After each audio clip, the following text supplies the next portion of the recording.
Olá, começando pela TV Capital, canal 32, também pela NET, canal 23, e para vocês que nos acompanham por todo mundo através da internet, na única emissora goiana, 24 horas do ar na internet, mais uma edição do Jornal Argumento, edição especial. Estamos, assim, cumprindo com o nosso dever de entrevistar todos os candidatos ao governo do estado de Goiás para que você possa fazer a sua avaliação. E hoje a gente recebe o professor Wesley, ele que é do PSOL, Partido Socialista e Liberdade. Candidato, muito obrigado por atender ao nosso convite, seja muitíssimo bem-vindo. Obrigado a você, André. Obrigado a você que nos acompanha no programa Argumento. Para nós do PSOL é uma honra e uma satisfação podermos participar de um programa de tanta credibilidade e termos a oportunidade de dialogarmos um pouquinho mais com a população do estado de Goiás. Muito obrigado. Ok, e comigo aqui agradeço mais uma vez essa presença que enriquece o nosso trabalho. Padre Jesus Flores, mais uma vez, seja muitíssimo bem-vindo e fique à vontade. Muito obrigado. Professor, Pois não, o Wesley, quem é o professor Wesley Garcia? Olha, o professor Wesley Garcia é um professor da rede pública municipal, concursado pela Prefeitura de Valparaíso de Goiás, foi também professor da rede estadual por contrato no mesmo município, ao qual resido, sou casado com a também professora Claudete, tenho uma filha, e estou no PSOL desde sua fundação em 2005. Participei dos movimentos sindicais, do movimento estudantil e atualmente estou candidato pelo PSOL ao governo do estado. Bem, a sua militância política já começou direto no PSOL? Não. Como partido político, padre, de fato o PSOL é minha primeira e minha única filiação. Entretanto, antes de 2004, nos movimentos estudantis, nós tínhamos uma ligação muito próxima com o Partido dos Trabalhadores. Fizemos muitas lutas ali, no entorno de Brasília, por exemplo, em oposição aos governos de Joaquim Roriz e também de Eurides Brito, a partir dos movimentos estudantis, com certa ligação ao PT. Mas filiação partidária, a única filiação ao qual nós temos é o do PSOL. Bom, o senhor é candidato ao governo do estado de Goiás. Qual é a sua pretensão com essa candidatura? Uma ótima pergunta. Eu quero vencer as eleições. O PSOL não vem para demarcar território. Nós estamos apresentando à população do estado de Goiás dois viés muito bem definidos. Um, ao qual estamos apresentando à população e denunciando todas as mazelas sociais no programa eleitoral. E num segundo momento, trazendo, além das denúncias, padre, uma campanha propositiva, programática, algo possível e plausível para que a gente possa aplicar no estado de Goiás a partir de 1º de janeiro de 2015. E sua estratégia para, como um partido pequeno, não é, e sem maior capitalidade no estado de Goiás, Perfeito. tentar ter a pretensão de vencer. Qual que é a sua estratégia? Olha, isso é uma pergunta interessante, padre, porque de fato hoje, no estado de Goiás e também no Brasil, não existe uma verdadeira democracia no processo eleitoral.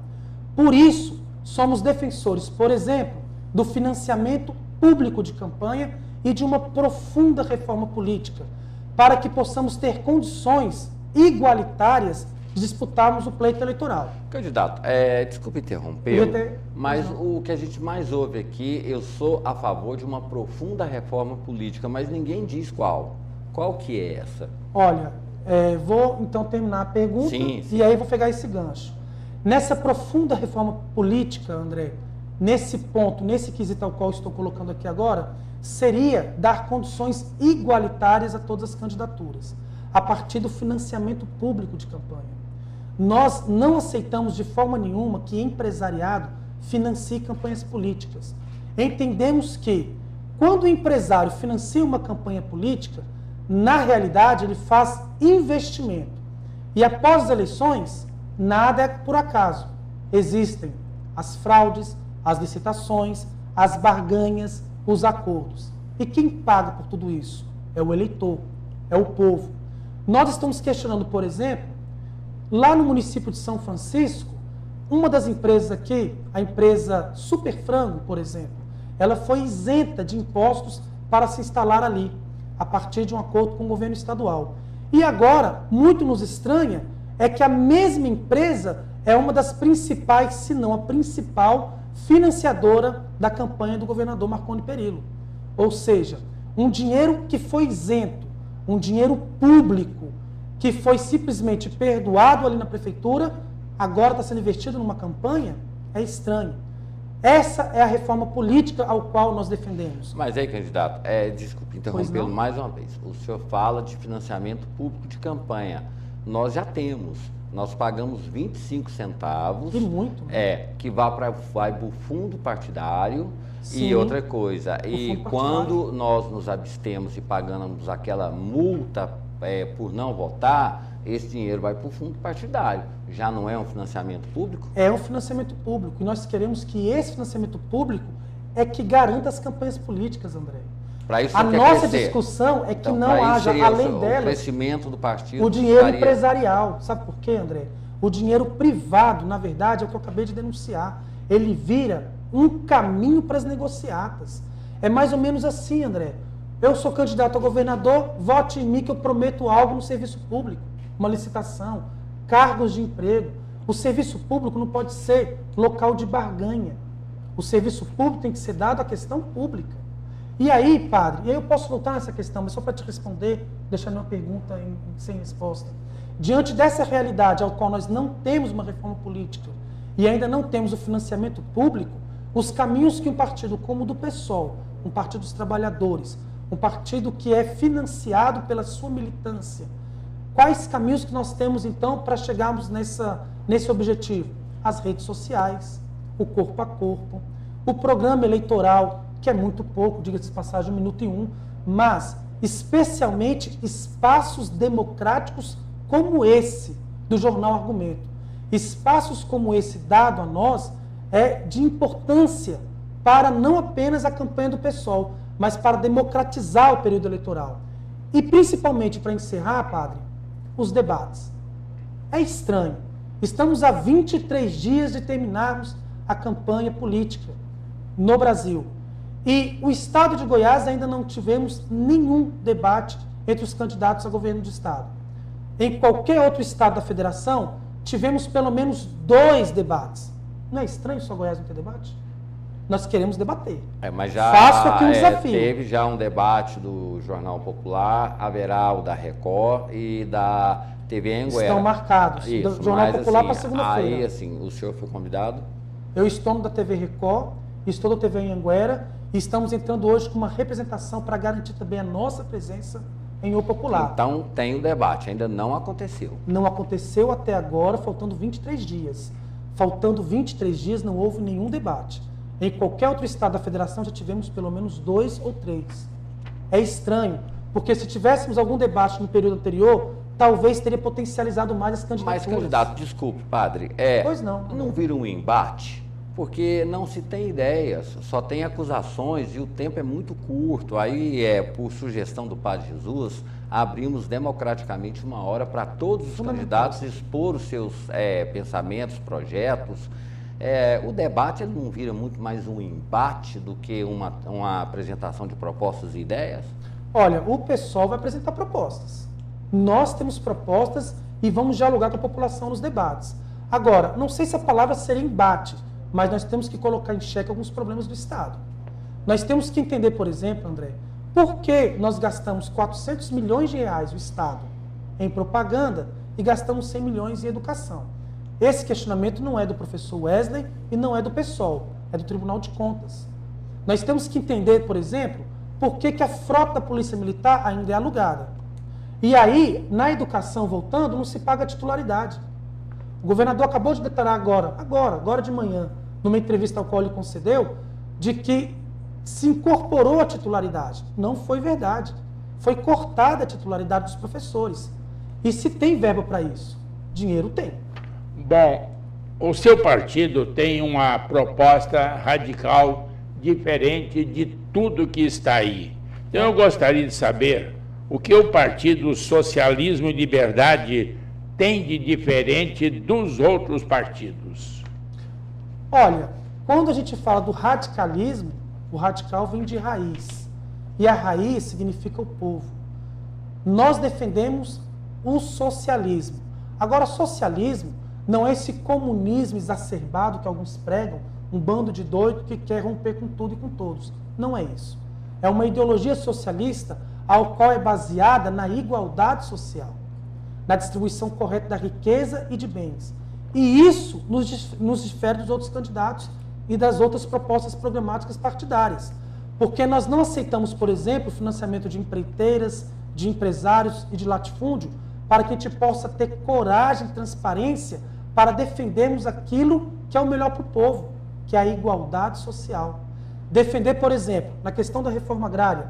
Hoje, a reforma agrária, ao qual está sendo implantada pelo governo federal e também com auxílio do governo estadual aqui para o estado de Goiás, é um processo de favelização dos assentamentos.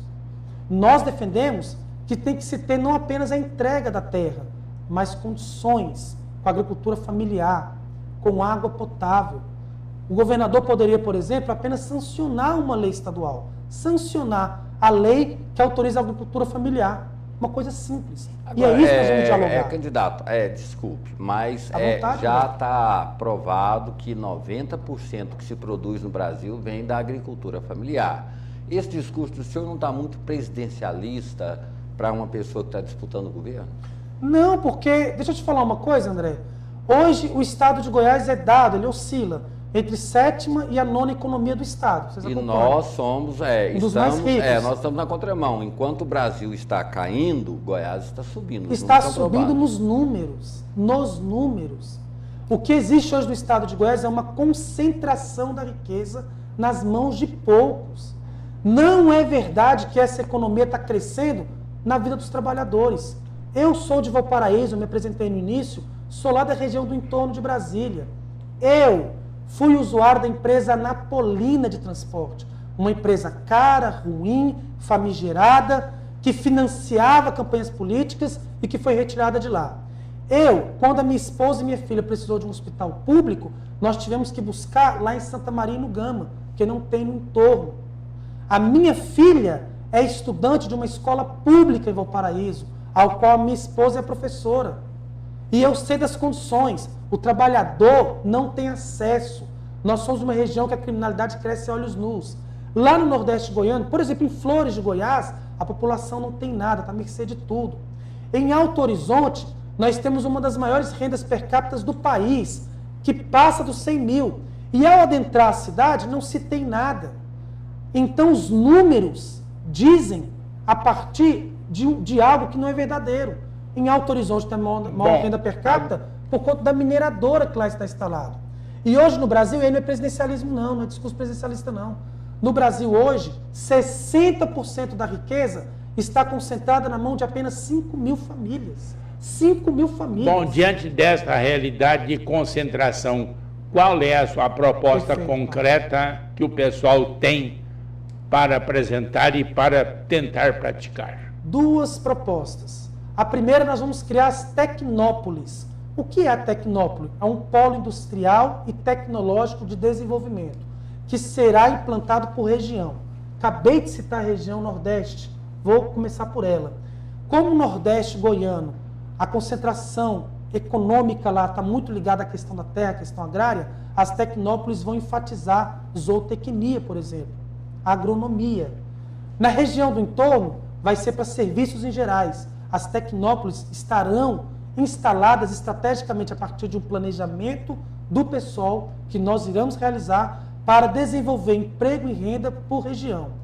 Outro momento, nós iremos fazer uma auditoria completa nas contas e nas dívidas do Estado. Nós vamos rever tudo, nós vamos cortar gastos e vamos interromper processos de privatização. Com isso, nós teremos dinheiro suficiente para aplicarmos melhor e redistribuir a renda. Seriam Agora, propostas concretas. Há algum modelo desse socialismo que o pessoal prega na história? Bom, na saúde pública, nós vamos romper com as OS e nós vamos colocar, por exemplo, o programa Saúde em Casa. Funcionou no Distrito Federal de 95 a 98. E é um programa socialista. E por que é um programa socialista? porque vai inverter a lógica. A comunidade não precisa mais buscar a saúde é que vai à população.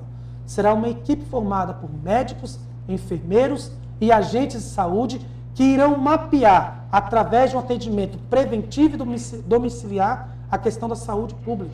E de onde vêm os recursos, candidatos? Porque viemos com os mais médicos, porque há uma carência, uma falta de médicos. Não temos médicos porque os salários são baixos. Sim. Se aumentar o salário, vai incidir na Previdência, vai incidir numa série de coisas e vem o efeito cascata. A Previdência já aumentou, né? Exato. Aí, assim, de onde que vem esse dinheiro para que o senhor possa fazer esse projeto? Até para citar. Colocar esse projeto em execução. Nós tínhamos 8% de Previdência, passou para 11% e só que em Goiás aumentou para 13,25%. Então a Previdência aqui realmente é exorbitante. Olha, dinheiro tem. Dinheiro tem. Nós defendemos 2 PECs no Congresso Nacional. Uma delas se chama Saúde Mais 10, que é um investimento exclusivo de 10% da receita líquida do Estado em saúde pública. Só que essa pergunta do André ela é estratégica e importante porque prova na pergunta que as OS não funcionam. As OS, que é a privatização da saúde pública... Eu não disse isso. O professor Wesley está afirmando que as OS não funcionam. Tá, mas eu não disse isso. É o pessoal. Mas eu estou usando a pergunta apenas. Eu perguntei apenas aonde o senhor buscaria recursos para contratar médicos, porque nós temos uma carência. Eu não disse nada contra a OS. Mas o professor Wesley está falando. Certo. Vamos deixar claro, então, no programa Argumento, que é o professor Wesley é o pessoal. Nós vamos romper porque as OS não funcionam. Não funcionam porque não se tem médicos, porque não se tem estrutura. Se elas funcionam, funcionam em parte em Goiânia e região metropolitana. Se tem o entorno, já falei que o entorno não funciona.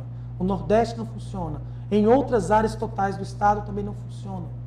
Portanto, o dinheiro que é do dinheiro público da União, dinheiro federal que é destinado, está sendo repassado para uma empresa para privatização e já não funciona.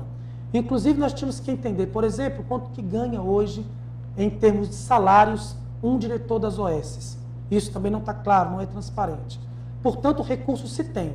A partir de uma auditoria completa, com os recursos que vêm da saúde pública e com a busca com a União. Porque a partir da auditoria nós vamos dialogar também. André, o PSOL não é um partido fechado, não é um gueto como é pregado por aí. Nós vamos dialogar. Nós vamos buscar também as parcerias, não com o setor privado, mas com os setores institucionais da sociedade, inclusive com a União. Seja lá quem for o presidente da República. Eu espero que seja Luciana Genro. Mas não sendo, nós vamos dialogar e buscar esse recurso para a saúde pública. Bom, quer dizer que o socialismo proposto pelo partido não é um socialismo de acordo com aquele que aconteceu em Cuba, aquele que se apregoou como realizado na União Soviética ou então na China de Mao Tse-tung. Né? Não é a mesma coisa, então. Deixa eu falar uma coisa, padre. E eu nunca tive essa oportunidade. Vai ser a primeira vez aqui aproveitando o programa. Eu sou cristão. Ninguém nunca me perguntou isso. Porque tem mania de falar assim que o cara que é do PSOL ou de esquerda, ele é ateu. Eu sou cristão. Eu sou evangélico, inclusive. E o socialismo ao qual nós pregamos é aquele bíblico. É aquele socialismo que Paulo elenca lá, a divisão igualitária para todos. Todos viviam de forma iguais, dividiam-se tudo. O que nós estamos pregando nessas eleições é a igualdade social. Nós estamos pregando nessas eleições o combate à corrupção. Nós estamos pregando nessas eleições é um socialismo cristão ao qual todos, independente se branco, negro, pobre ou homossexual, todos têm o direito e condições daquilo que a Constituição garante: saúde, educação e lazer. O que nós estamos vendo no processo eleitoral é uma concentração de riqueza nas mãos de poucos, que dominam o Estado a partir do poderio econômico e não de ideias e mudanças para o Estado de Goiás. Portanto, esse é meu socialismo. Né? Agora, que é o socialismo, o bíblico, né, que está descrito no livro dos Atos dos Apóstolos, né, foi uma experiência pequena, curta, né, que teve dificuldades para ser implantado, houve queixas de parte da comunidade. Né? Na sociedade contemporânea que o senhor coloca, né? Não, lá também já houve queixas e reclamação. Nos Atos dos Apóstolos, Gostei do debate. As viúvas dos gregos Sim. reclamando que não estavam recebendo como as viúvas lá dos judeus, né? Foi criado os diáconos. Foi então os diáconos para cuidar disso. Certo. Agora, quer dizer que não é uma proposta de um socialismo que atinja todas as estruturas do Estado, mas é então apenas na área de distribuição de renda e de preocupação de equidade entre todos?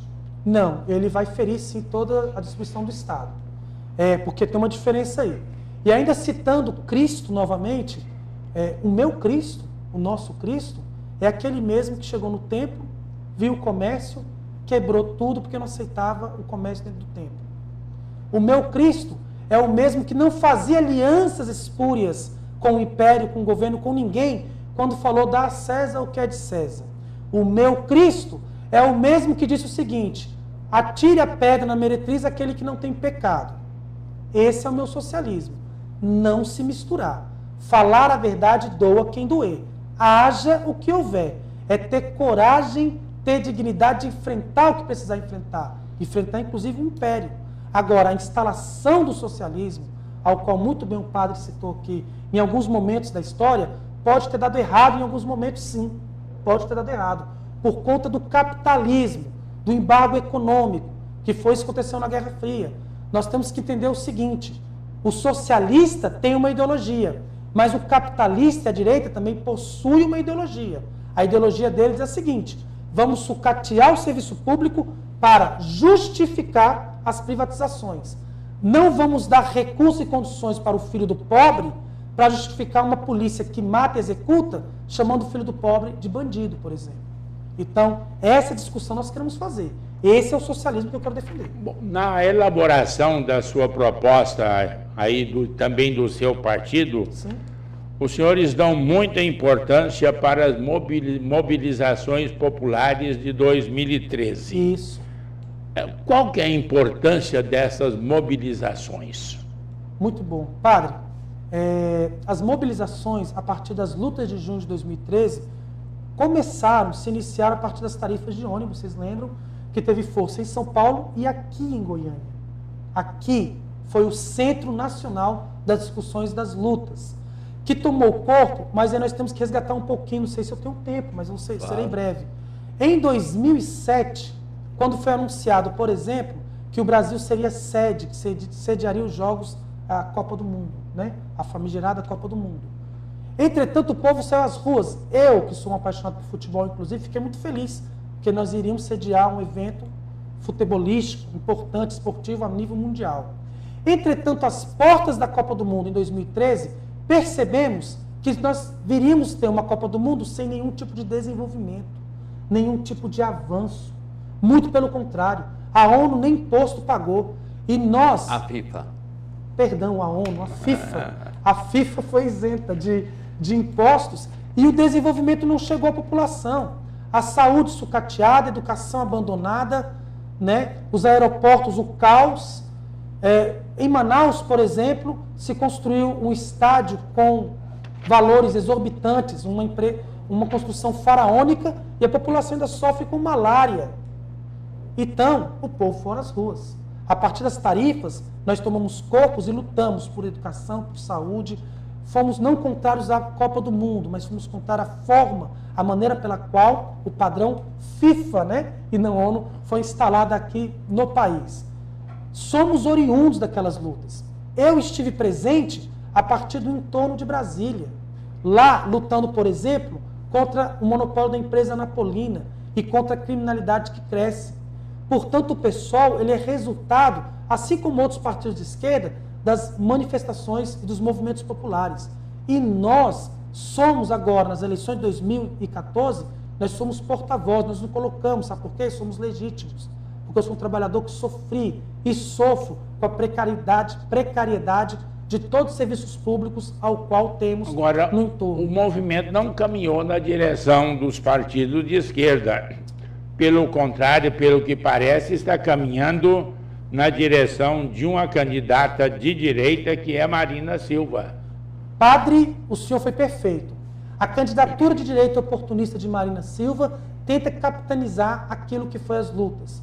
Infelizmente, muitos se infiltraram nos movimentos, ali mesmo no entorno, gente da direita, gente paga, inclusive para criminalizar os movimentos de esquerda. Isso aconteceu muito.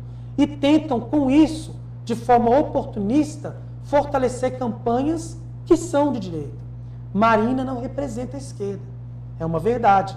Marina é apenas a continuidade do retrocesso e daquilo tudo que está sendo colocado a nível nacional. Agora, o povo falou muito triste, de mudanças. Essas mudanças, de onde e para onde? As mudanças virão do povo para o povo. Nós estamos propondo na campanha do PSOL o poder popular. Nós iremos governar com o povo, através e a partir das assembleias populares. E não é uma utopia. Nós temos uma prefeitura em Talcara, no Rio de Janeiro, ao qual o prefeito chamou o povo para escolher, por exemplo, o secretariado de governo. Nós temos uma prefeitura lá na capital do Amapá, em Macapá, ao qual o prefeito, com uma auditoria completa, com a participação popular, o ex-prefeito saiu algemado. Em Brasília, no Distrito Federal, o candidato do PSOL conseguiu, a partir de uma ação, praticamente a impugnação do candidato Arruda, que deveria ser preso, junto com, por exemplo, aqui em Goiás, o Demóstenes também. Portanto, é do povo e para o povo, padre. Agora, esse do povo e para o povo, mas parece que o povo não gosta muito de vocês não, hein? Nas pesquisas vocês estão sempre lá para menos de 1%? Pesquisas que chegam a 108%, pesquisas que possuem erros de grafia. Foram pesquisar com um vizinho meu lá em Valparaíso de Goiás e perguntaram assim: para quem você vota para governador? Ele disse: professor Wesley. Professor Wesley, mas ele não é muito conhecido. Você já viu as propostas do candidato A, B ou C? Isso aconteceu. Eu tenho denunciado. As pesquisas precisam ter seriedade. Qual Instituto Certo Popular. Isso aconteceu. Então é muito mais fácil os institutos financiarem e capitalizarem para as grandes campanhas. Mas o senhor generaliza esta acusação? Não. Que todas as pesquisas são... Não generalizo não. Agora, algumas empresas, por exemplo, o CEP, a gente aparece com menos de 1. Se nós fizermos aqui uma pesquisa, muitas outras sempre aparecem acima de 1,5.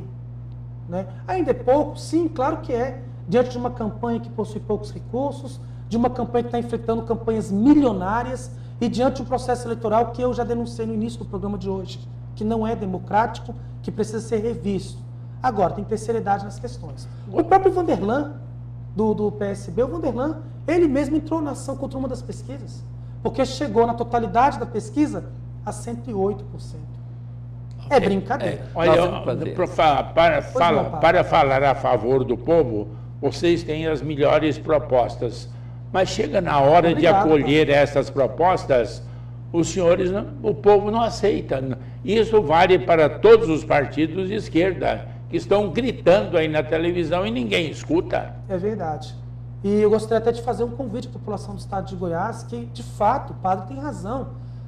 Vamos tentar acompanhar de forma mais imparcial as propostas. O problema é que o povo também, não ele como um todo, mas os partidos capitalistas têm tido um processo vicioso e viciado. Não venda seu voto. Não troque seu voto por cargos depois no serviço público. Não venda para ser cabide eleitoral de emprego agora. Os nossos militantes não são pagos, por exemplo. Eles são ideológicos. Estão porque acreditam num projeto diferenciado. Infelizmente, muitas vezes eu tenho colocado, padre, que o problema nem está tanto no político, mas de fato no eleitor. Nós precisamos ouvir melhores propostas e darmos o nosso voto, que é nosso processo de consciência, naquelas melhores propostas e não naquelas que fazem do período eleitoral uma barganha, uma troca. Candidato. A gente tem que fazer um intervalo comercial em respeito às empresas, né, que apostam e apoiam esse projeto que a gente tem aqui de olhar Goiás por Goiás e abrir o espaço democrático, né? Um instante só, a gente está de volta. Padre Jesus continua conversando e entrevistando o professor Wesley, ele que é do PSOL, Partido Socialista e Liberdade. Um instante só, estamos de volta.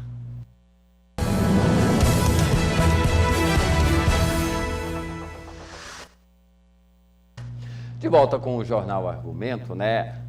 Recebendo a visita, entrevistando todos os candidatos ao governo do estado de Goiás. E Padre Jesus conversa com o professor Wesley, que é do PSOL, Partido Socialismo e Liberdade. Padre. Bom, na proposta do PSOL para o Brasil, ele constrói a proposta em 3 eixos. O primeiro eixo, política econômica e modelo de desenvolvimento, com mudanças estruturais. Isso. E a nossa candidata a presidente tem apregoado muito bem isso, sabe, padre? Nas entrevistas ao qual ela tem concedido. Uma questão nossa, e aí eu já falei, só vou tentar repetir aqui e melhorar um pouco, é a questão da distribuição de renda. Nós precisamos distribuir melhor renda e riqueza do país e também para o estado de Goiás. Compreender, por exemplo, por que algumas multinacionais chegam a ser isentas de impostos ou pagam até 4%, enquanto que o pequeno e o médio empresário chegam a pagar 17%. Então, são essas mudanças estruturais na economia que nós precisamos compreender. A nossa candidata Luciana Genro tem pregado, tem defendido, por exemplo, uma reforma tributária, ao qual vamos cobrar mais, dos maiores, dos poderosos, e menos daqueles menores. Mas, candidato, desculpa, o senhor fala de Luciana Genro. A gente observa que hoje nós temos um partido que foi criado, PROA, que é o Partido Trabalhador, aonde Jorge Bonhaus, que é talvez um dos mais radicais, ele está no PROA, que é dos trabalhadores, daquelas pessoas que defendem reformas sociais. Aí os políticos cabem tão bem nesses partidos. Nós não estamos tendo um antagonismo nessa questão da eleição, não, misturando muitas coisas? Vamos imaginar o seguinte, falta fisiologismo, né, dos partidos políticos. Hoje em dia a gente não tem mais compreensão do que é esquerda ou direita. Aqui, por exemplo, o PCdoB está apoiando o Caiado, e o PCdoB se diz direita, de esquerda não sei aonde. Então, muitos partidos foram criados realmente, de fato, com cara de esquerda, mas na verdade como trampolim para todo mundo. E isso é uma verdade, que não é o caso do PSOL. E aí é muito claro, padre, o padre vai citar aqui outras diretrizes, né, padre, do programa do PSOL, e ao citar as diretrizes e com o nosso bate-papo, vai ficar claro, e tem que ficar claro para a população, quem é esquerda, quem é direita, quem é centro, quem não é. Nós somos de esquerda. Agora, a sua proposta do partido é ecossocialista. O que é isso? Olha só, o Fidel, agora recentemente, Fidel Castro, em Cuba, citou algo que eu achei fantástico. Não se cabe, por exemplo, hoje em dia, mais uma revolução como o modelo de alguns anos atrás, a Revolução Armada. Mas ele defendeu uma revolução ecológica. Nós estamos numa discussão hoje pela questão do aquecimento global e que nós não podemos deixar de lado. O ecossocialismo passa também pela sustentabilidade, por um desenvolvimento sustentável. Um exemplo, nós temos projetos para o transporte público, lá no entorno, por exemplo, de recuperar a linha férrea, que está abandonada, que poderia ligar, por exemplo, Lusiânia a Brasília. É só ativá-la ou reativá-la com o transporte de passageiros, um transporte mais limpo, barato e que, no ponto de vista ecológico, da ecologia, seria muito mais sustentável.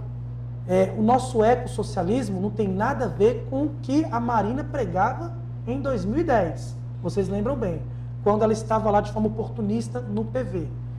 Aquilo é o ecocapitalismo, é dinheiro para todo lado.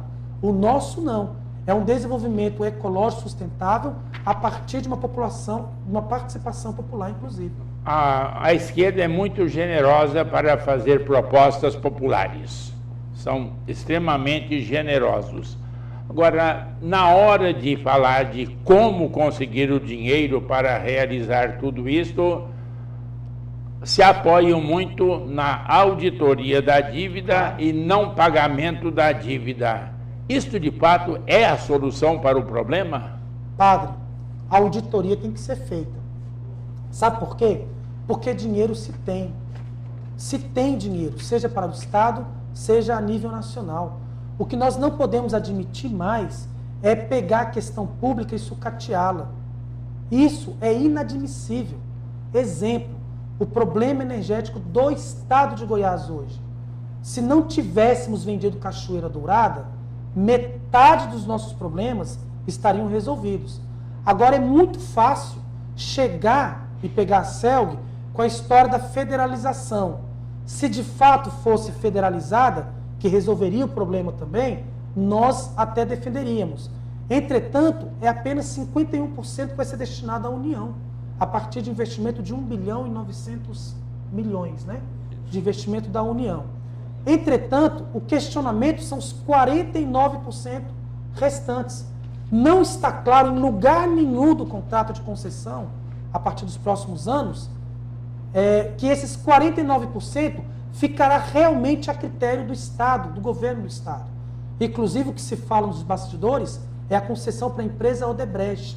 Não se dá mais para sucatear tudo para trazer o setor privado. Nós entendemos assim: se eu, enquanto gestor público, pego todas as áreas, saúde, segurança, educação, e simplesmente passo e terceirizo, é um atestado de incompetência em gerência inércia. Mas, candidato, nós tivemos aprovado, inclusive os partidos de esquerda foram contra, a lei de responsabilidade fiscal. Então, ou seja, nós não estamos chorando sobre o leite derramado, não, porque o senhor fala, perdemos Cachoeira Dourada, aonde estava a esquerda. Eu me lembro que quando o candidato atual assumiu, ele foi à Assembleia, queria fazer a federalização da CELG, os partidos de esquerda foram lá e disseram, não, é um patrimônio de Goiás. Aí o que vocês fizeram nesses quase 12 anos para que não acontecesse essa situação de hoje? Olha, as esquerdas, e aí vamos falar um pouquinho então do PSOL.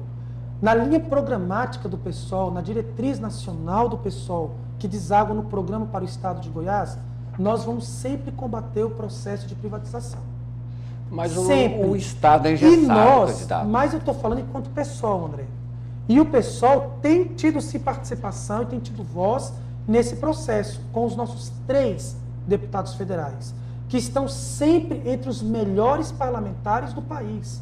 Quero citá-los: Ivan Valente, de São Paulo, Chico Alencar, do Rio de Janeiro, e o Jean Willis, também do Rio de Janeiro.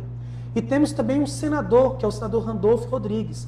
Tem sido pauta dos nossos 4 parlamentares essa discussão. E aí eu te respondo, a esquerda estava ali, gritando, falando, ecoando no Congresso Nacional. Um Congresso ao qual, cheio de corruptos e corruptores, né, de pessoas que defendem apenas os seus interesses. E eu acho até que o pessoal, com apenas 3 parlamentares, padre, tem feito um barulho que vale por 500. Bom, é questão da dívida externa. Paga ou não paga? Olha, se nós formos radicalizar, uma proposta da esquerda histórica é não pagar. Entretanto, o pessoal não está nesse radicalismo. Nós queremos rever tudo. E a dívida interna, que é muito maior do que a dívida externa? Se eu assumindo e vou assumir, a não ser que me dê um pouco de trabalho, eu tenho que ir para o segundo turno. Mas, se eu assumindo o governo de Goiás, a partir de 1º de janeiro, nós iremos fazer a auditoria completa. Eu não estou aqui pregando calote à dívida, mas nós só vamos pagar aquilo que é de fato. Porque não é. E não tendo condições de pagar, nós vamos até negociar a dívida. Eixo 2, sistema político padre, e democracia. Vamos lá, só para encerrar assim, padre, desculpa a interrupção, mas a nossa ideia é o seguinte: dinheiro tem que ser destinado para o que é prioridade nesse momento. Educação, saúde e segurança. Desculpa, padre, pode falar. Agora, o eixo 2 aí, o sistema político e democracia. O Brasil é um país democrático? Olha, nos moldes que aí está colocado, não. Nós sabemos que essa democracia, ela é disfarçada. É uma democracia que privilegia apenas uma classe, a classe dominante. Eu vou citar só o nosso exemplo. O processo eleitoral é um grande exemplo. Nós temos 7 candidaturas para o governo do estado de Goiás. O espaço não está sendo dado de forma igualitária a 7, com exceção de programas como esse, que de fato estão me oportunizando e eu tenho que agradecer muito esse momento aqui.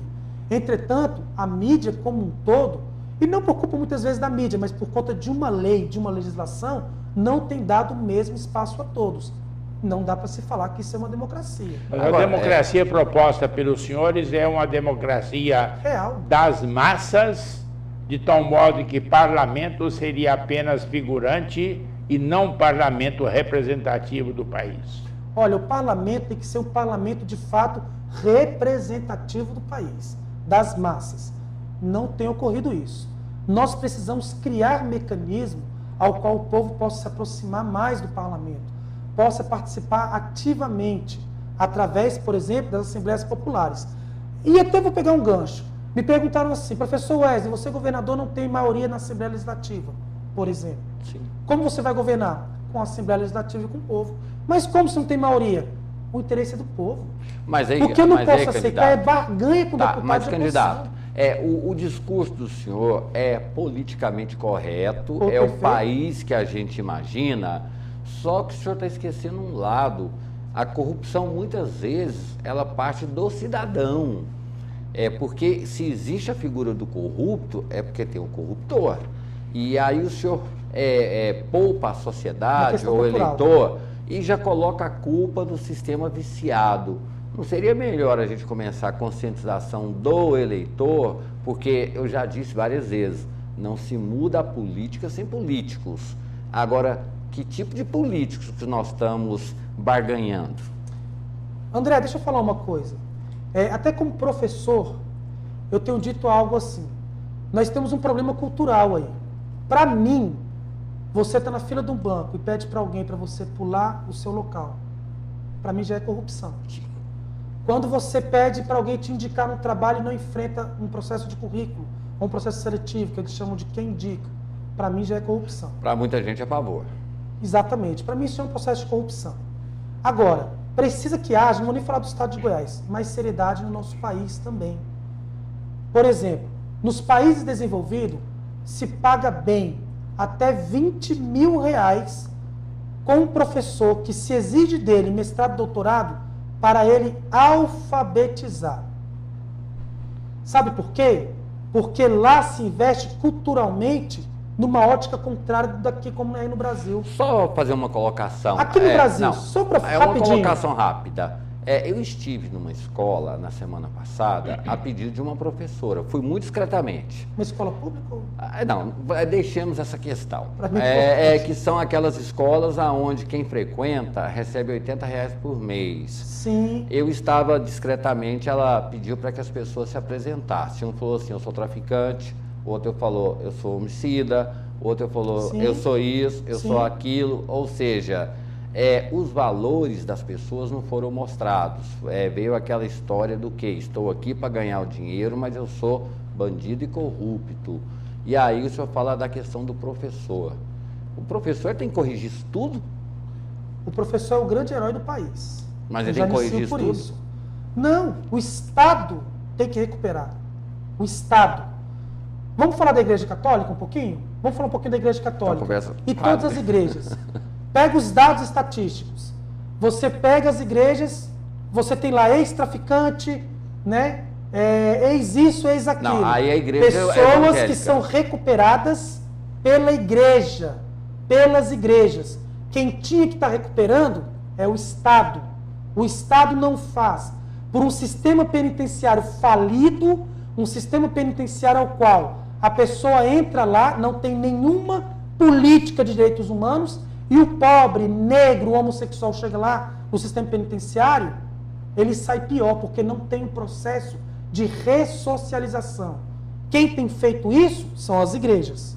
As igrejas têm parte nisso. Aí quero falar uma coisa. A escola tem que receber essa pessoa mesmo, né? Mas não é só a escola. O problema não está no professor ter que ser o herói ou não. O problema está no Estado. O mesmo Estado que não investe em cultura, lazer, entretenimento ao jovem. Esse jovem fica à mercê da prostituição, do tráfico, e aí ele é marginalizado pelas faltas de oportunidades, porque o espaço para ele também não é o mesmo da periferia com o filho do rico.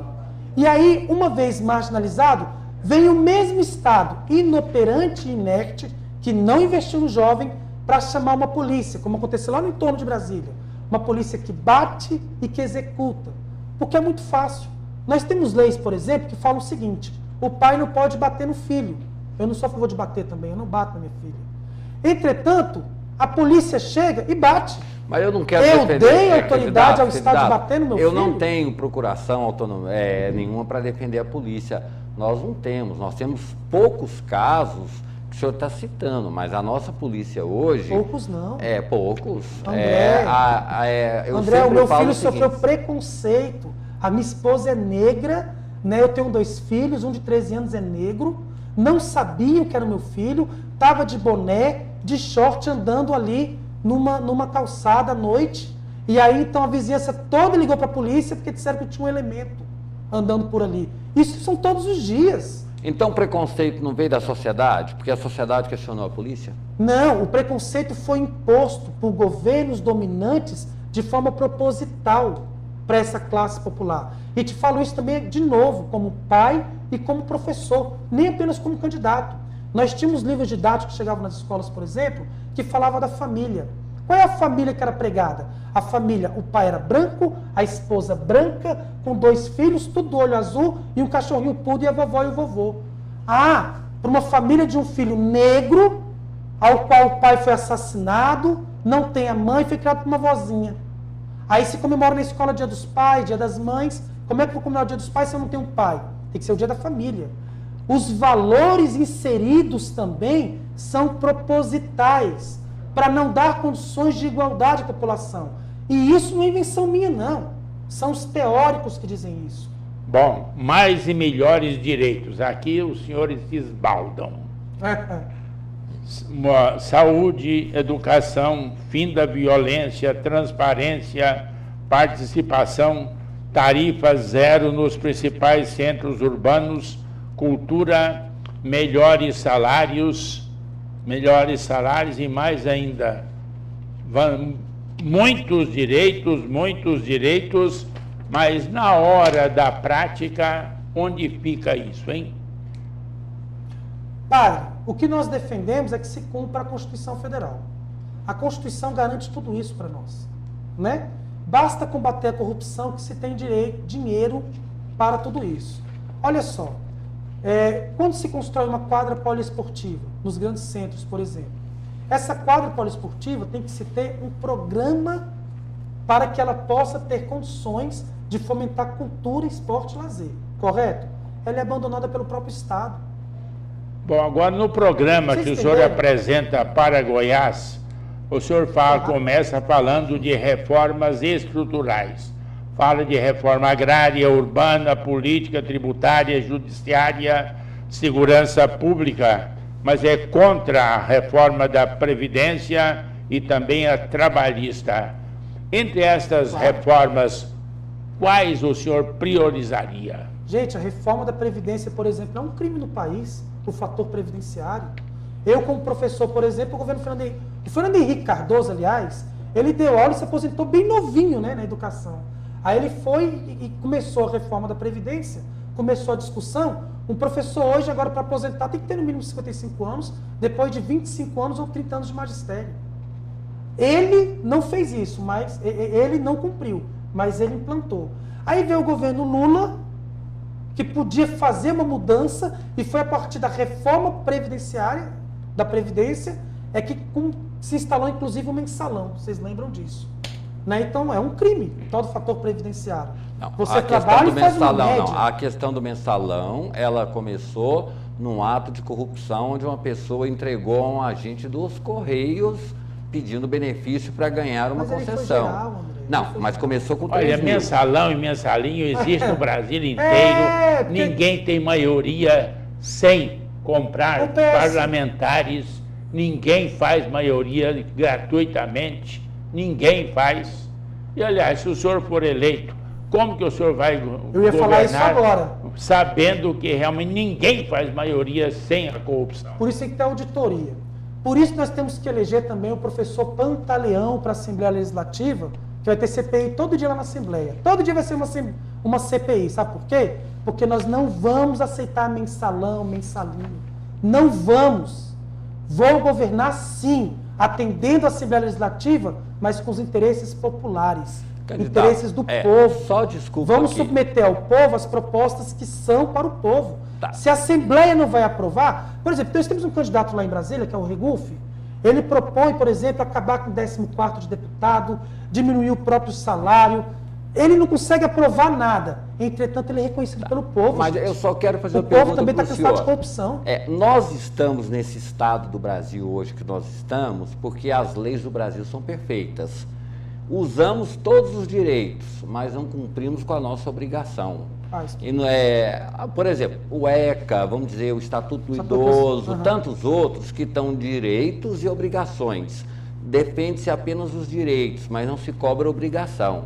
Nesse projeto do senhor, o senhor defende direitos, vai defender obrigação também do cidadão? Claro! Vai cobrar? Claro, por exemplo, bandido tem que ir para a cadeia, não é? Tem que ir para a cadeia. Qual é o questionamento do pessoal? Qual é a cadeia? O sistema penitenciário também precisa funcionar.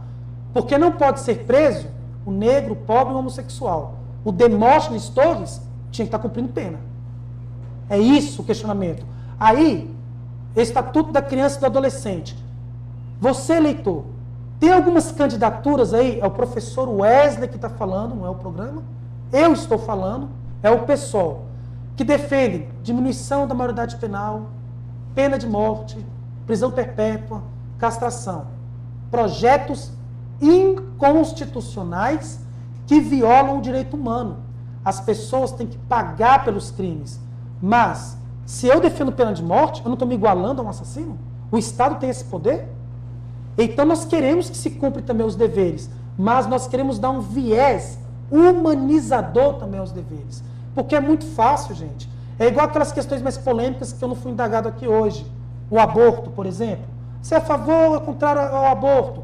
Vou logo avisando. O aborto é uma questão de saúde pública. O Estado tem que tomar frente disso. Como cristão, pessoalmente, posso ter ser contrário ao aborto. Entretanto, o problema aqui não é ser favorável ou não ao aborto, mas é a criminalização das mulheres pobres, das donas de casas, empregadas, negras, que fazem aborto em fundo de quintal, porque a filha da rica não vai ser criminalizada. Agora tem a criminalização do usuário da maconha, que é o pobre, porque o rico não vai ser criminalizado. Nós somos contrários à criminalização dos movimentos sociais e da classe popular. Agora, uma questão, nós presenciamos, fizemos uma matéria sobre isso. Tem uma lei que determina que é obrigado que dê a pílula no dia seguinte para a menor de idade. Uma gestora da saúde pública se negou, fala, traga seus pais aqui, que aí eu te darei a pílula no dia seguinte. A gestora da saúde foi presa. O que o senhor faria numa situação dessa? Olha, tudo passa a partir de um diálogo. Não, mas aí, em certos momentos, a lei ela não cabe diálogo na lei. André, olha só. Mas a lei não cabe diálogo, mas cabe o governador Arruda poder ser candidato depois de ter roubado dinheiro e fazer oração com o mensalão. Essa lei que eu quero questionar. Uma lei burguesa. Uma lei que beneficia uma classe da sociedade. Para a classe trabalhadora e pobre, ela tem que ser fria, tem que se cumprir. Para as outras, posso questionar? Aí a advogada é cheio de peripécias e de buracos na lei. O pessoal vai desburocratizar. Eu não quero lidar com leis e números e estatísticas. Eu quero lidar com seres humanos. Não, mas nós vamos cumprir a lei, mas nós vamos dialogar com a população. Tá, mas aí a menor fala, aí a menor fala, eu quero a pílula, é o meu direito. Se você não der, você é preso. O que eu estou defendendo é que não há necessidade da prisão também. Você pode dialogar. Gente, vamos ser sinceros aqui.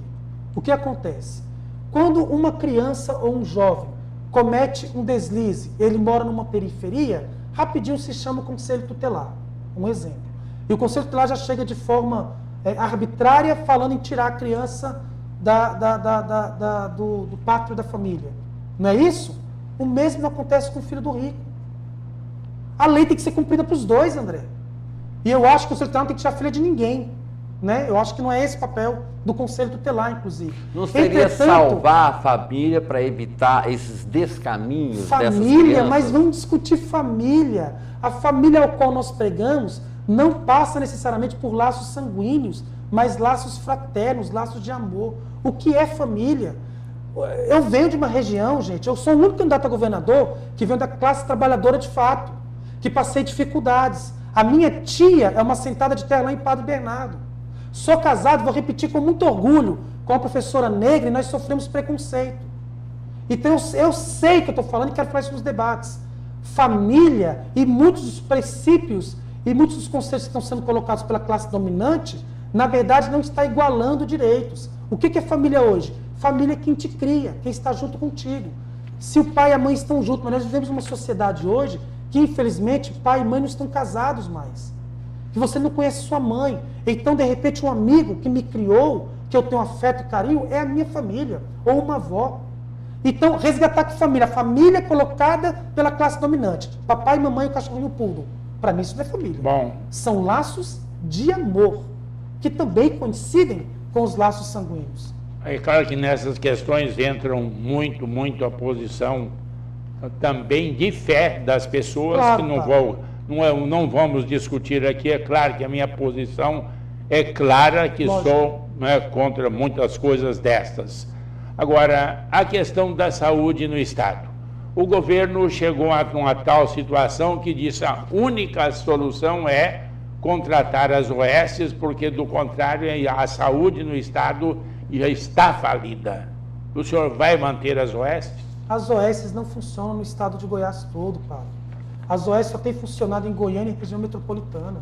Não existe OS no entorno, são várias cidades. Mas também não existe saúde nenhuma nessas cidades aí. Mas aí não justifica as OS. Compreende o que estou falando? As OS não resolveu o problema. Nós vamos romper o contrato com as OS e vamos fortalecer o Sistema Único de Saúde. Nós vamos, por exemplo, recuperar o laboratório do IQEG, que foi abandonado e sucateado. Com o laboratório do IQEG funcionando a todo vapor, nós teremos condições, por exemplo, de subsidiar a medicação gratuita. Já está estourado o tempo, só uma questão. Que pena. Administrador de um hospital, ele foi processado. Sim. Ele tinha dinheiro para comprar material de limpeza, mas não tinha dinheiro para comprar um remédio para dor de cabeça.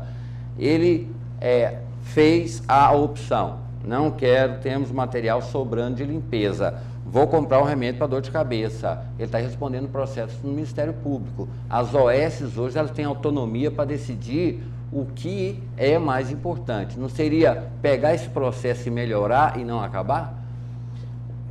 Nós temos que assumir a saúde pública quanto gestor e melhorar o processo. Mas aí não precisa das OS. Mas é engessado. Não precisa das OS. Não é engessado. Distrito Federal.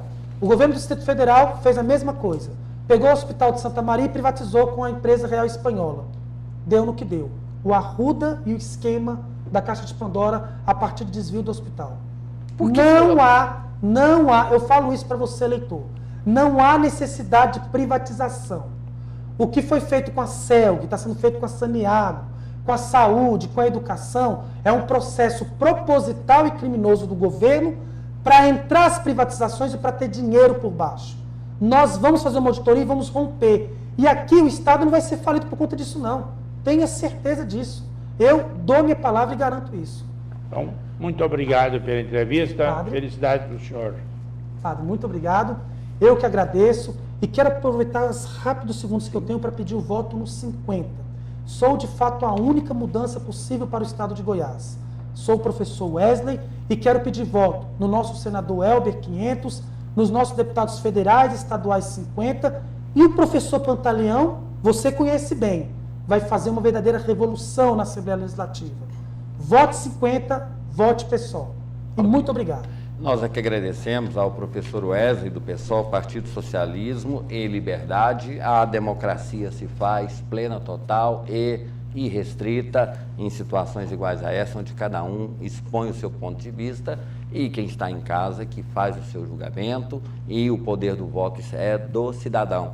Nós, jornalistas, temos uma arma que é a pergunta, a resposta de vocês. Obrigado pela presença. Muito obrigado. Eu agradeço. Nós vamos para um breve intervalo comercial e na volta, conversando com o Padre Jesus, a opinião dele sobre o que está acontecendo nesse mundo, inclusive falando até sobre fora do Brasil. Os Estados Unidos querem bombardear até a Síria e todo o resto. O instante só a gente está de volta.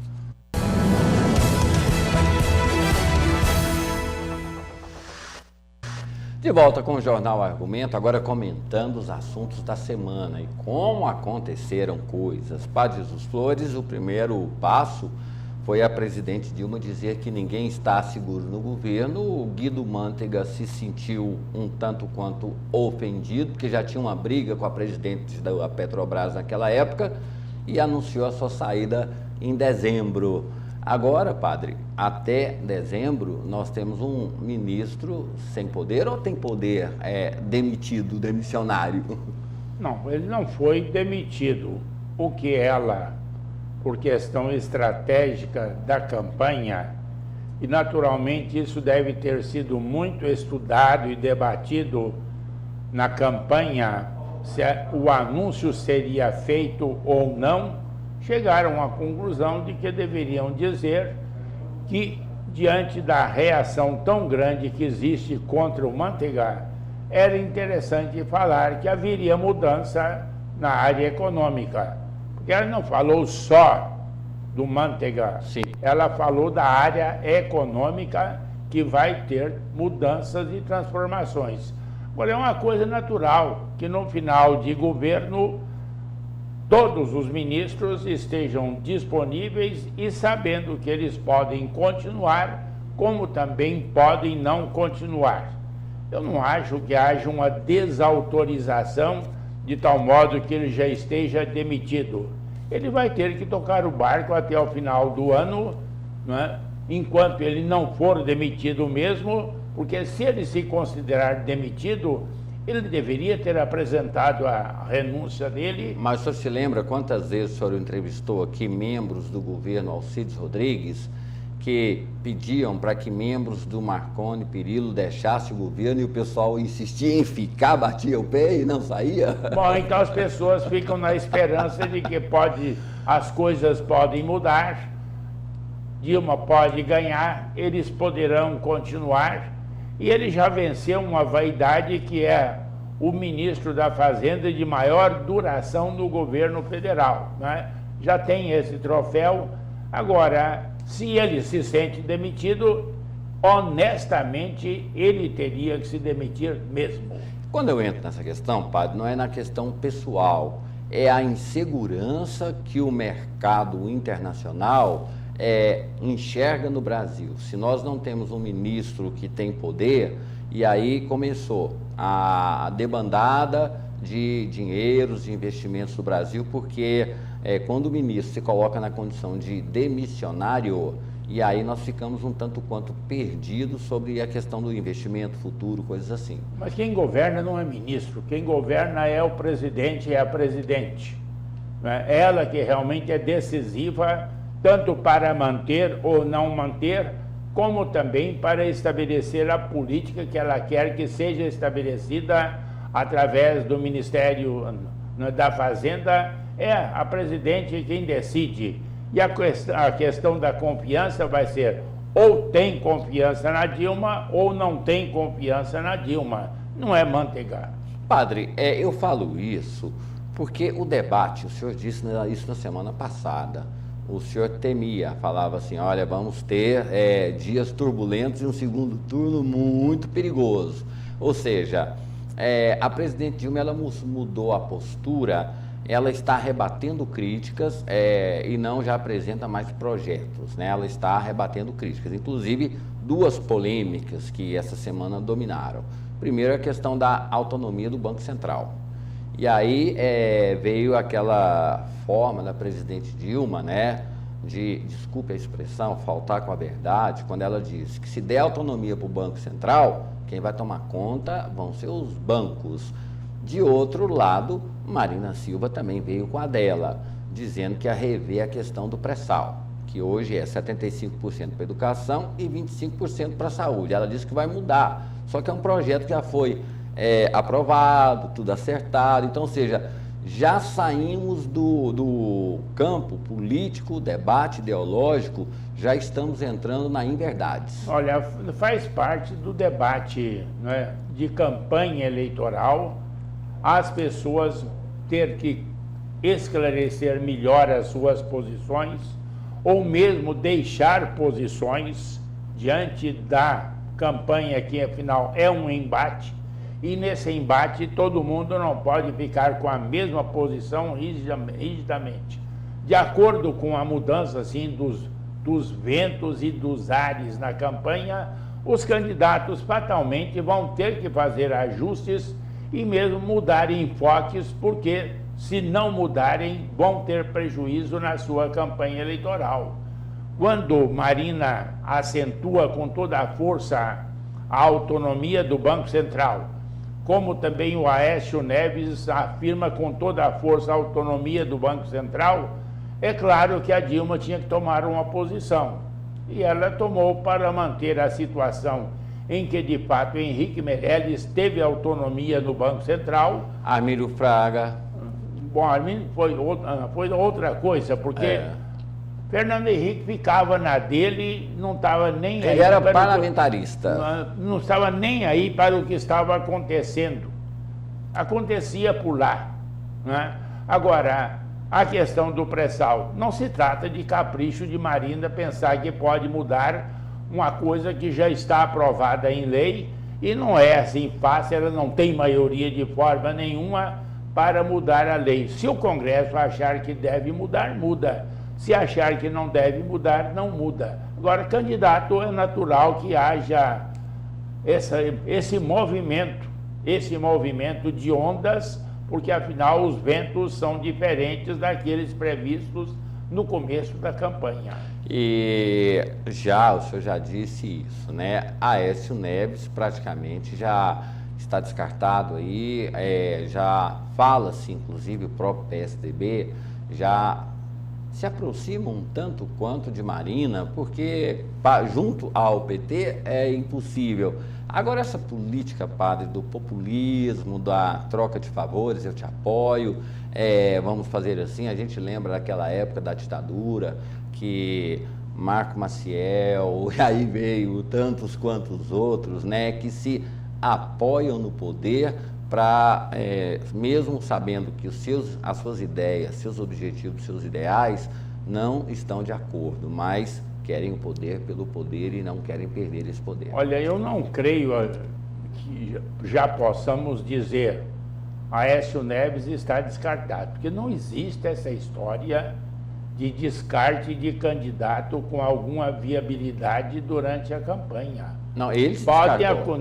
Não, isso é interpretação, porque ele está fazendo força e ele, por uma questão de sobrevivência, tem que fazer toda a força, porque se ele entregar os pontos agora, nunca mais ele vai poder ser candidato, porque foi um candidato que entregou os pontos antes da hora. Ele vai ter que lutar bravamente para marcar a sua presença, para deixar a sua presença, mesmo que ele não passe para o segundo turno, ele tem que marcar presença fortemente, porque do contrário, os inimigos que querem o lugar dele já estão à espreita e ele nunca terá uma outra chance se ele fracassar, inclusive entregando os pontos antes do final do embate. Ele vai ter que lutar até o fim se ele quiser ter futuro na política brasileira. Padre, é um assunto recorrente. A gente sempre tem o hábito, né, de criticar o poder, mas a gente vê que o poder, às vezes, ele é fomentado. Até perguntei para o senhor se o poder se sustenta no apoio popular, né? E eu refaço essa pergunta para depois fazer outro. Pensar que mudarmos um presidente, vamos mudar um Brasil, um país inteiro, no apoio da população? Bom, aí já é uma questão ideológica, porque até haver a possibilidade legal, a não ser que seja golpe, né? Golpe de Estado, quartelada, aí é claro, pode-se mudar da noite para o dia aquilo que está acontecendo. Mas por via democrática, seja democrática ou não a realidade que nós temos, mas para mudar é uma coisa muito complicada. E todo mundo sonha em fazer as reformas. Todo mundo promete reforma no primeiro dia do governo. Depois acontece o quê? Uma reforma tributária. Quem quer? O presidente da República quer? Não quer. Os governadores querem? Não querem. Os prefeitos querem? Não querem. Os economistas querem? Não querem. Os empresários querem? Não querem. Então fica essa conversa fiada de reformas, mas na realidade há muito mais gente contra uma reforma do que pessoas a favor dessa reforma. Então ela não vai acontecer nunca. Outro, assim, trazendo para cá, padre, depois vamos falar sobre pesquisas, mas foi publicada uma pesquisa essa semana, e aqui em Goiás a disputa pelo poder, pelo menos as pesquisas indicam que nós teremos um segundo turno. A presidente Dilma, ela foi para o embate. E aí a gente tem a pesquisa da presidente Dilma, padre, aí é um paradoxo, né? Ela, assim, num primeiro cenário, ela perde as eleições. Mas quando vai fazer a avaliação do governo da presidente Dilma, aí tem um contrassenso. Vamos ver essa pesquisa que foi divulgada essa semana? Solta aí. No último levantamento do Datafolha, divulgado no dia 3 de setembro, Dilma Rousseff aparecia com 35%. Agora ela tem 36%. Marina Silva tinha 34% dos votos e oscilou para 33%. O tucano Aécio Neves tinha 14% das intenções de voto e tem 15% agora. Pastor Everaldo, do PSC, Eduardo Jorge, do PV e Luciana Genro, do PSOL, tinham 1% cada um e mantêm o 1%. Brancos e nulos continuam somando 6%. Indecisos eram 7% e continuam sendo 7%. O Datafolha também fez simulações de segundo turno. No confronto entre Dilma e Marina, a candidata do PSB aparece com 47% contra 43% da atual presidente. As duas estão tecnicamente empatadas no limite da margem de erro. Numa eventual disputa entre Dilma e Aécio, a petista venceria a eleição com 49% dos votos contra 38% do tucano. O Datafolha ainda simulou um terceiro cenário entre Marina Silva e Aécio Neves. Nesse caso, a ex-senadora venceria com 54% contra 30% de Aécio Neves. Tá aí, padre. Agora, o que não dá para a gente entender é que a Marina, ela aparece ali, né, em condições de vencer. Mas tem a avaliação do governo da presidente Dilma. Para 36% das pessoas ouvidas, ela é ótimo ou bom. Para 38% é regular. Regular tá o quê? Não é nem bom, não é nem ruim. Me satisfaz. Chega a 74%. Dá para entender que nós temos aí uma rejeição a essa política que nós temos, ou essas ações da presidente Dilma agora de ir para o debate, falar, rebater, essas coisas assim, tem refletido no desempenho e aprovação do governo, porque uma aprovação do governo é uma coisa e do candidato é outra, né? Do presidente é outra. É um paradoxo. Nas pesquisas ela perde. Não, porém, nas pesquisas ela empata tecnicamente. Tecnicamente. Então houve uma melhoria de situação para Dilma nessa última pesquisa, né, de tal modo que ela já não está com aquela certeza de que perderia e a Marina com a certeza de que ganharia. Agora, no limite de erro, há um empate técnico. É claro que temos ainda 3 semanas para a campanha eleitoral e o embate vai continuar pesado, os ataques vão continuar pesados de todos os lados, todo mundo atacando e também se defendendo, de tal modo que ninguém pode garantir um resultado final, e menos ainda, não é, que já há gente descartada e gente que já tem aceitado o descarte porque já não vê mais condição de participar do embate. Quem descarta é a imprensa, quem descarta são os eleitores apressados que querem ter certeza, né, ou então adversários. Então, há 3 pessoas competindo, 2 em condições melhores, uma em condição pior, mas ainda em condição, e agora é esperar o que vai acontecer. Há muita casca de banana que pode estar no caminho de qualquer um dos 3 até o dia 5 de outubro. E podemos dizer aí, Paulo Roberto Costa, né, ex-diretor, presidente da Petrobras, que há 6 ou 7 meses, quando começaram a levantar aquelas questões, ele disse: não vou morrer sozinho, padre. Não deram atenção. E aí, nessa semana agora, semana passada, ele, claro que ainda não está comprovado, né? São denúncias que serão investigadas, mas todo mundo se igualou, padre. Todos estavam tirando proveito da Petrobras, segundo ele, né? Todos tiraram proveito da Petrobras. E ele disse há 7 meses: não morrerei sozinho. Será que as pessoas não levaram a sério? Essas denúncias são vazias? Ou a gente está tendo um momento no Brasil de descrédito? Olha, a questão aí da denúncia, delação premiada. Delação premiada é um instituto que eu acho lamentável. Alguém que praticou e que foi agente importantíssimo nesse esquema todo, de repente quer dar uma de moralista, de repente quer dar lição para os outros, de repente quer acusar todo mundo. Agora, claro que as pessoas acusadas, cada uma ficou com um problema maior a partir do momento da acusação. Mas o processo para se chegar a uma comprovação de tudo aquilo que ele falou é um processo muito longo e nós vamos ter muito tempo, de tal modo que nesta eleição agora os resultados não serão tão trágicos como poderiam ser se a eleição fosse daqui a 1 ano ou 2 anos. Poderiam ser piores.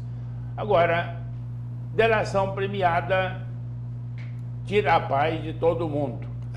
E quem chegou ao desespero, porque ele chegou ao desespero com medo de perder tudo que amealhou durante esses anos aí, naquela posição privilegiada, e aproveitou para enriquecer grandemente toda a família dele e de repente passar o resto da vida na cadeia. Claro, desespero levou a isso.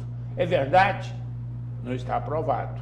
O caso Durval com Arruda, né? Que Durval, ele fazia todo aquele processo do Arruda e entrou na delação premiada também. Ou seja, quero salvar a minha pele. Eu não sou corrupto. Corruptos são os outros.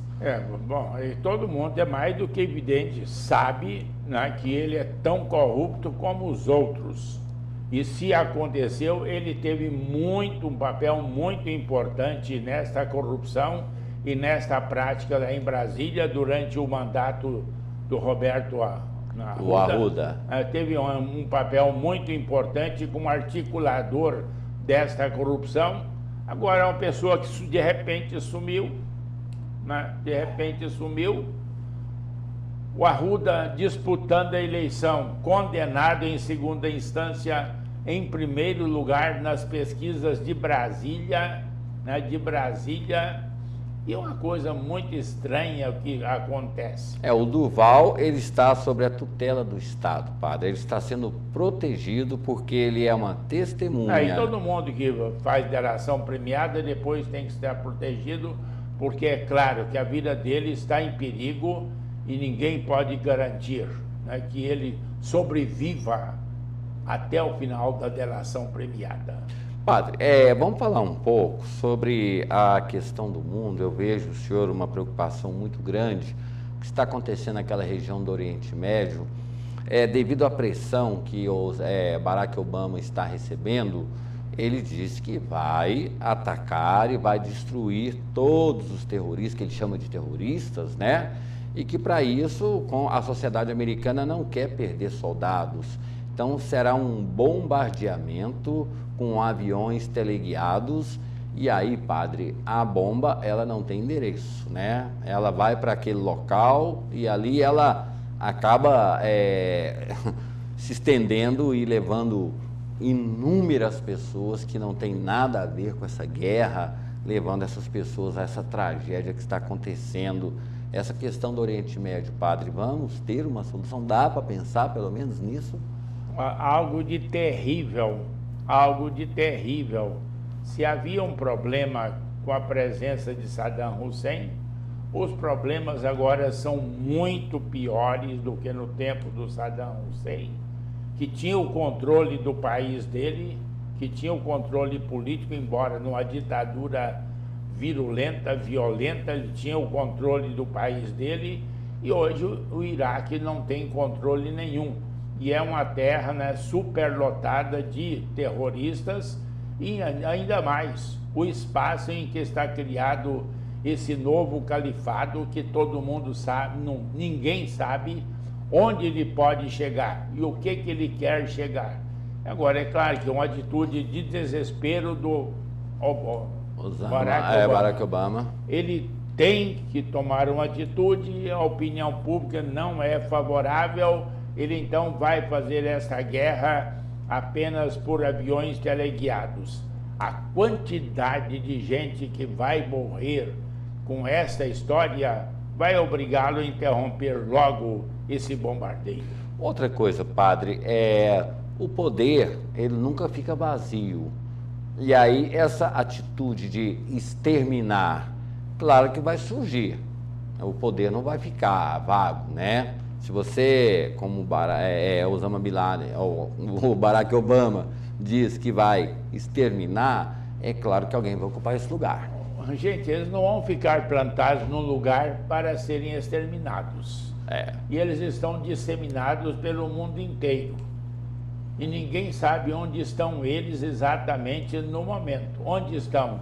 De tal modo que é muito complicada esta posição dos Estados Unidos, que fez uma loucura monumental quando invadiu o Iraque, que fez outra loucura monumental quando invadiu o Afeganistão e que fez tantas loucuras quando também bombardearam a Líbia e assim por diante. Só fazem loucuras por causa da política interna e por causa da opinião pública interna dos Estados Unidos. E agora a humanidade paga um preço muito pesado. Padre, nessa semana, eu não vou dizer que nós comemoramos, celebramos, não. Nessa semana foi um dia triste para a história mundial, 11 de setembro, o atentado às Torres Gêmeas. Era um grupo muito pequeno de terroristas e o povo americano aplaudiu a destruição de vítimas inocentes que sequer sabiam daqueles atentados das Torres Gêmeas, e inocentes morreram e pessoas aplaudindo isso. Como é que a gente consegue conceber essa ideia de que a atitude de poucos reflete vitimando milhares e as pessoas aplaudem? Era um grupo organizado com base lá no Afeganistão, né? Organizado e que chegou, né, aos Estados Unidos, ou já estava dentro dos Estados Unidos, e pôde realizar esses ataques não por falta de avisos e advertências, né, não acreditar nos avisos e advertências. A reação àquele crime contra a humanidade foi terrível. Como dizia o Bush, né, uma vingança infinita. Terra arrasada. O ataque aéreo deveria ser como um tapete, varrendo tudo que encontrasse pela frente. O resultado, países destroçados, países sem perspectiva de futuro e tanta gente destruída por causa da irracionalidade, né, do comportamento dos americanos, que queriam a prática de uma justiça infinita, como se um homem pudesse fazer uma justiça infinita. Fez tantas loucuras e agora o mundo paga mais uma vez. Sempre pagamos, né, padre? Pelas guerras, né? São os inocentes que bem que pagam. Já veio de guerra. Que bem, que benefício uma guerra produz. Que tragédia. Benefício só tragédia. A Primeira e a Segunda Guerra produziram para o mundo. Padre, essa questão, nós temos pouco tempo, mas eu queria falar isso com o senhor. As pessoas hoje falam que o mundo está violento, mas estudando a história, nós tivemos uma disseminação de grande parte da humanidade. Na Segunda Guerra Mundial morreu várias pessoas, só que não tinha internet, não tinha aquela comunicação online. Hoje achamos que nós temos tragédias, mas a Segunda Guerra Mundial ela foi talvez um dos piores momentos da história do mundo, né? A questão da quantidade de destruição que foi realizada, como também de mortes, né, não está acontecendo hoje mais, porque os ataques são mais seletivos, embora esse seletivo seja muito relativo, até certo ponto se consegue, já não se faz aquelas hecatombes que se faziam naquele tempo. Agora, é claro, é um progresso, mas o mundo está caminhando para o desconhecido.